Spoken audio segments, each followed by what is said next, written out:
আজকে সারাদিনে বৃষ্টির চক্করে দিনটাই পুরো বেচাকার হয়ে গেল, কোনো কাজই করা গেল না।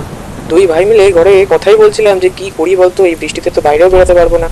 হুট করে মাথায় বুদ্ধি চাপলো, হ্যাঁ ঠিক, মাছ ধরতে তো যেতে পারি।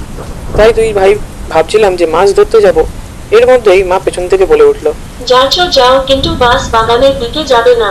ব্যাস, মাছ ধরে সবকিছু জোগাড়যন্ত্র করে বেরিয়ে পড়লাম দুই ভাই মিলে এই কাদা প্যাচ প্যাচে ঝড় বৃষ্টির রাত্রে মাছ ধরার জন্য।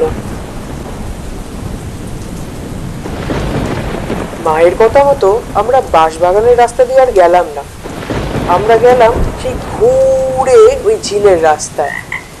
ঝিলের রাস্তায় যেতে যেতে বৃষ্টিটা থেমে যায়। আমরা গিয়ে নৌকায় উঠে বসার চেষ্টা করি। দেখি আশেপাশে ঝিলে কত মাছ কিলবিল কিলবিল করছে। ভাই দেখে বলে উঠলো, দাদা, দেখ কত মাছ। আচ্ছা, এত মাছ তো আমরা দেখি না কোনোদিন। আরে বাবা, বুঝতে পারছিস না? আরে বৃষ্টি হয়েছে তো, তার জন্যই তো এত মাছ বেরিয়ে এসছে। আরে জানিস, এই ঝিলের জল যখন অনেকটা বেড়ে যায় না, আরো আরো ভালো ভালো মাছ উঠে আসে। ও, তাই নাকি রে? ভালো ভালো ভালো, চ চ চ চ, তাড়াতাড়ি ধর, তাড়াতাড়ি ধর মাছগুলো।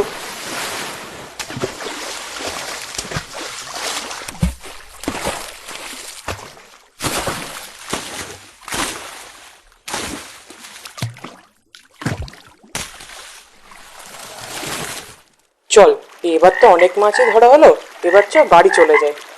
হুম হুম, ঠিকই বলেছিস দাদা, চ আমরাও বেরিয়ে যাই এবার, অনেকটা রাত্রির হয়ে গেছে।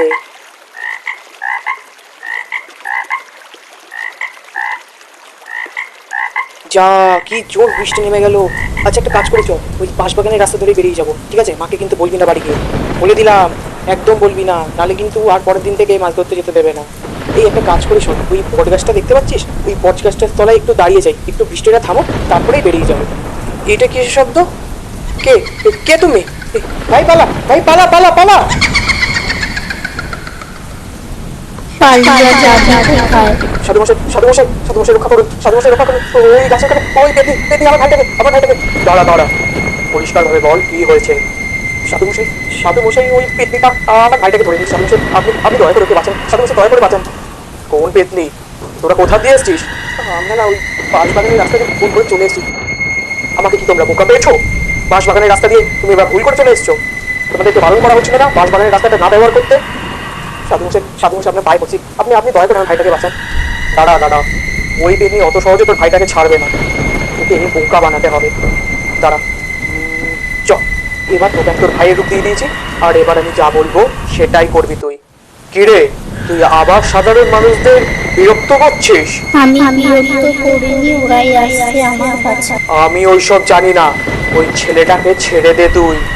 আচ্ছা, তাহলে বল দেখি, কোন ছেলেটা ছোট ভাই? যদি তুই ঠিক উত্তর দিতে পারিস, তাহলে আমি এই দুই ছেলেকেই তোর কাছে ছেড়ে যাব। কিন্তু যদি তুই ভুল উত্তর দিস, তুই এক্ষুনি এই মুহূর্তে এদেরকে ছেড়ে দিবি। তোর পাশে যেটা দাঁড়িয়ে আছে সেটাই হলো ছোট ভাই। ভুল, ভুল বলেছিস তুই। এই দেখ, দেখ কে বড় ভাই, আর দেখ কে ছোট ভাই। আর যেন তুই এখানে আর কাউকে বিরক্ত না করিস, না হলে না বোতলে ভরে তোকে সেই গঙ্গার পাড়ে গিয়ে ফেলে দিয়ে চলে আসবো। চলে আসো তোমরা সবাই, আর কেউ পেছনে ফিরে তাকাবে না, যতই ও ডাকুক না কেন। তাড়াতাড়ি চলে আসো, তাড়াতাড়ি। সেদিন সাধু মশাইয়ের জন্য খুব জোর বাঁচা বেঁচে গেছিলাম। আচ্ছা ভাই, তোর মনে আছে ওই পেতনিটা যখন আমাদেরকে ধরে নিয়েছিল? হ্যাঁ দাদা, আমি না সত্যিই খুব ভয় পেয়ে গেছিলাম। বিশ্বাস কর, আমি ওইটা দেখে আরো ভয় পেয়ে গেছিলাম যে আমি তো এখানে বসে আছি, তাহলে আমার রূপ ধরে আবার কে সাধু মশাইয়ের সাথে আসছে। পরে তো বুঝলাম সাধু মশাই তোকে আমার রূপ দিয়েছে, যাতে ওই পেতনিটা বুঝতে না পারে কে আসল ছোট ভাই।